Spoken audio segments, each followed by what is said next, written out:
Study which ಪರಶುರಾಮ್ಗೆ ಸ್ವಾಗತ ಅಂತ ಹೇಳ್ತಾ 9ನೇ ತರಗತಿಯ ತೃತೀಯ ಭಾಷೆ ಹಿಂದಿ ಭಾಗ 1ರ ಪಠ್ಯಪುಸ್ತಕದಲ್ಲಿನ ಫಸ್ಟಲ್ಲೇ ಸೇತುಬಂಧ ಬ್ರಿಡ್ಜ್ ಕೋರ್ಸ್ ಇದೆ. ಅದರ ಕಂಪ್ಲೀಟ್ ಆಗಿರ್ತಕ್ಕಂಥ ಕೀ ಆನ್ಸರನ್ನು ನೋಡೋಣ. ಸೊ 9th ಎಲ್ಲ ಸಬ್ಜೆಕ್ಟ್ಗಳಲ್ಲಿನೂ ಕೂಡ ನಾವು ಪಾಠದ ಪ್ರಶ್ನೋತ್ತರಗಳನ್ನು ಪೋಸ್ಟ್ ಮಾಡ್ತಾ ಇದ್ದೀವಿ. FAS ಎಕ್ಸಾಮ್ ಕ್ವಶನ್ ಪೇಪರ್ಸ್ ಇದು ಸಿಗ್ತವೆ. ವಿಡಿಯೋದ ಡಿಸ್ಕ್ರಿಪ್ಷನ್ ಬಾಕ್ಸ್ನಲ್ಲಿ ನಾನು ಎಲ್ಲ ವಿಷಯಗಳ ಪ್ಲೇಲಿಸ್ಟ್ ಲಿಂಕನ್ನು ಕೊಟ್ಟಿದ್ದೀನಿ, ಅವುಗಳನ್ನು ಹೋಗಿ ನೋಡಿ ಅಂತ ಹೇಳ್ತಾ ವಿಡಿಯೋನ ಲೈಕ್, ವಿಡಿಯೋನ ಶೇರ್ ಹಾಗೂ ಫಸ್ಟ್ ಟೈಮ್ ವಾಚ್ ಮಾಡ್ತಿದ್ರೆ ಸಬ್ಸ್ಕ್ರೈಬ್ ಜೊತೆಗೆ ಬೆಲ್ ಐಕಾನನ್ನು ಒತ್ತೋದನ್ನು ಮಾತ್ರ ಮರೆಯದಿರಿ ಅಂತ ಹೇಳ್ತಾ ಈ ಒಂದು ಸೇತುಬಂಧದ ಕಂಪ್ಲೀಟ್ ಕ್ವಶನ್ ಆನ್ಸರ್ಸನ್ನು ನೋಡೋಣ. ಸೊ ನಮ್ಮದೇ ವಾಟ್ಸಪ್ ಚಾನಲ್ ಇದೆ, ಟೆಲಿಗ್ರಾಮ್ ಗ್ರೂಪ್ ಇದೆ, ಲಿಂಕ್ ಕೊಡ್ತೀನಿ, ಅವುಗಳಿಗೂ ಕೂಡ ಬಂದು ಜಾಯ್ನ್ ಆಗೋದನ್ನು ಮಾತ್ರ ಮಿಸ್ ಮಾಡಬೇಡಿ. प्रश्न 1, सदैव एक वचन में प्रयुक्त होने वाले कोई 5 शब्द लिखिए. उत्तर था पानी, जनता, वर्षा, दूध, आग, पेड़ अंतनू ಕೂಡ ಬರೀಬಹುದು. प्रश्न 2, पक्षियों के नाम हिंदी में लिखिए. पारिवाಳ, कबूतर, गुब्बच्ची, गोरैया, हद्दू, चील, कोಳಿ, मुर्गी, कागे, कौवा. प्रश्न 3, संज्ञा के भेद बताइए ಅಂತ ಇತ್ತು. ಸೊ संज्ञा के कुल मिलकर 5 भेद है. व्यक्तिवाचक संज्ञा, जातिवाचक संज्ञा, भाववाचक संज्ञा, द्रव्यवाचक संज्ञा और समूहवाचक संज्ञा. प्रश्न 4 था कि सर्वनामों को रेखांकन कीजिए. यहाँ पर लाल रंग से रेखांकित किया गया है.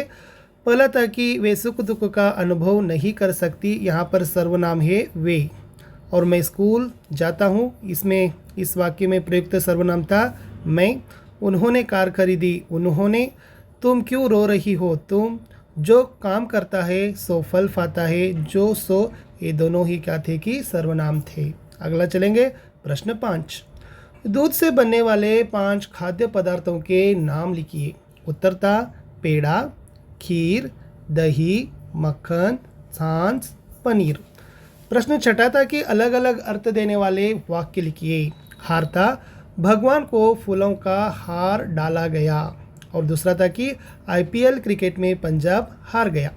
और पर है कुर्सी पर किताब है, पंछी परों की सहायता से उड़ते हैं. और तीसरा था जान, उन्होंने प्रश्न का हल जान लिया. मेरी बेटी मेरी जान है. यहाँ पर 2 रूपों में वाक्यों का प्रयोग किया गया है. और अगला था कि 7वां प्रेरणार्थक क्रियारूप लिखिए. जो पहले है वे तो क्रिया शब्द होंगे. अगली पंक्तियों में लिखा गया है प्रथम प्रेरणार्थक क्रिया और उसके आगे है द्वितीय प्रेरणार्थक क्रिया रूपों को लिखा गया है. करना, कराना, करवाना. उठना, उठाना, उठवाना. चलना, चलाना, चलवाना. बनना, बनाना, बनवाना. लिखना, लिखाना, लिखवाना. आगे प्रस्तुत है समानार्थक शब्द लिखना था कि अग्नि है. अग्नि इसके लिए समानार्थक शब्द था कि आग, पावक.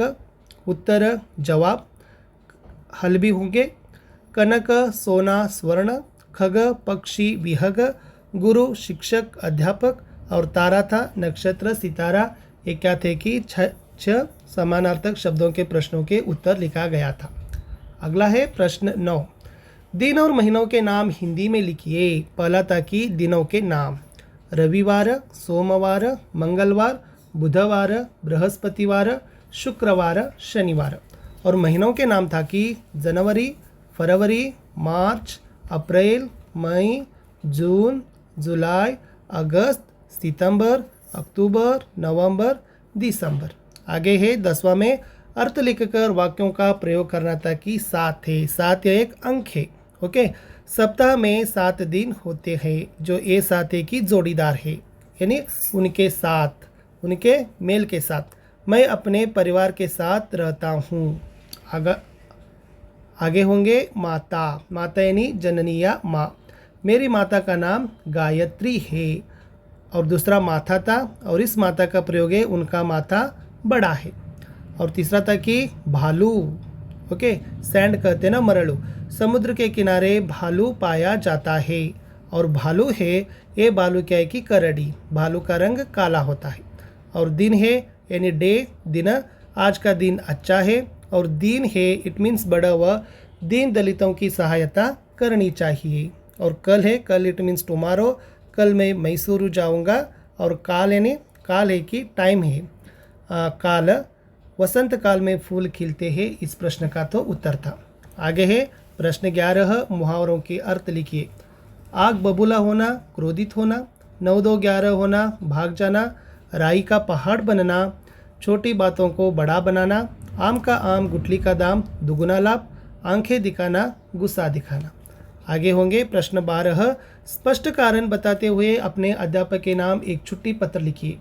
यहाँ पर मैं पहले ही लिखना है कि दिनांक लिखना है 7/6/2025। प्रेषक है प्रज्वल BU, 9वीं कक्षा, सरकारी हाई स्कूल धारवाड़ा। पहले तो प्रेषक आपका नाम, कक्षा और स्कूल का नाम लिखना है, बाद में सेवा में है प्रधानाध्यापक सरकारी हाई स्कूल धारवाड़।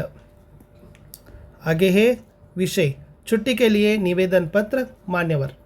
सविनय निवेदन है कि मेरे बड़े भाई का विवाह दिनांक 9/6/2025 को होना निश्चित हुआ है। विवाह के कार्यक्रम में व्यस्त होने के कारण मैं 3 दिन विद्यालय में उपस्थित नहीं हो सकूंगा। आपसे विनती है कि मुझे दिनांक 8, 9 और 10 जून 2025 का अवकाश स्वीकृत करके अनुग्रहित करें। धन्यवाद। अभिभावक के हस्ताक्षर, आपका आज्ञाकारी छात्र प्रज्वल BU। आगे होंगे, अगला प्रश्न है S13, हिंदी में अनुवाद कीजिए। ನಾನು ಮಾರುಕಟ್ಟೆಗೆ ಹೋಗುತ್ತೇನೆ, मैं बाजार जाता हूँ। ಅವಳು ಹಾಡನ್ನು ಹಾಡುವಳು, वह गाना गाएगी। ರೀನಾ ಶಾಲೆಗೆ ಹೋದಳು, ರೀನಾ ಪಾಠಶಾಲಾ गई। ಮಕ್ಕಳು ಮೈದಾನದಲ್ಲಿ ಆಟವಾಡುತ್ತಿದ್ದಾರೆ, बच्चे मैदान में खेल रहे हैं। ತಂದೆ ತಾಯಿಯನ್ನು ನಾವು गौरविसಬೇಕು, हमें माता पिता का आदर करना चाहिए, इसका उत्तर था। अगला होगा संवाद को पूरा करना। यहाँ वीनू और मीनू के बीच में संवाद है। प्रश्न था, वीना डॉक्टर बनना चाहती है और मीनू अध्यापिका बनना चाहती है, दोनों के बीच यह संवाद हो रहा है। मीनू, हाय वीना, कैसी हो? वीना, मैं ठीक हूँ, तुम बताओ। मीना, सुना है दिन रात किताबों के पीछे हाथ धोकर पढ़ी रहती हो। वीना, कहाँ पढ़ रही हो? पिताजी कहते हैं मेरा पढ़ना काफ़ी नहीं है, ऐसे में मैं कुछ नहीं बन पाऊँगी। मीनू, पिताजी ऐसा क्यों कहते हैं? वीना, क्योंकि मुझे डॉक्टर बनने की इच्छा है। तुम क्या बनना चाहती हो? मीनू, मैं इंजीनियर बनना चाहती हूँ। वीना, फिर तुम्हें बहुत मेहनत करनी होगी। मीनू, हाँ, मैं मानसिक रूप से तैयार हूँ। वीना, अच्छी बातें, फिर मिलेंगे। अंत में प्रश्न था, विहित और आकाश दोनों रेल की यात्रा कर रहे हैं, दोनों के परिवार का परिचय देने वाला संवाद लिखिए। विहित, आप कहाँ के हो? आकाश, मैं दिल्ली में रहता हूँ। आप? विहित, मैं आगरा में रहता हूँ। आकाश, आप कौन सी कक्षा में पढ़ते हो? विहित, मैं 10वीं कक्षा में पढ़ता हूँ। आप? आकाश, मैं 8वीं कक्षा में पढ़ता हूँ। विहित, बड़े होकर आप क्या बनना चाहते हो? आकाश, मैं फौजी में भर्ती होना चाहता हूँ। आप? विहित, मैं डॉक्टर बनना चाहता हूँ। ಸೊ ಇಷ್ಟಿತ್ತು ಸ್ನೇಹಿತರೆ,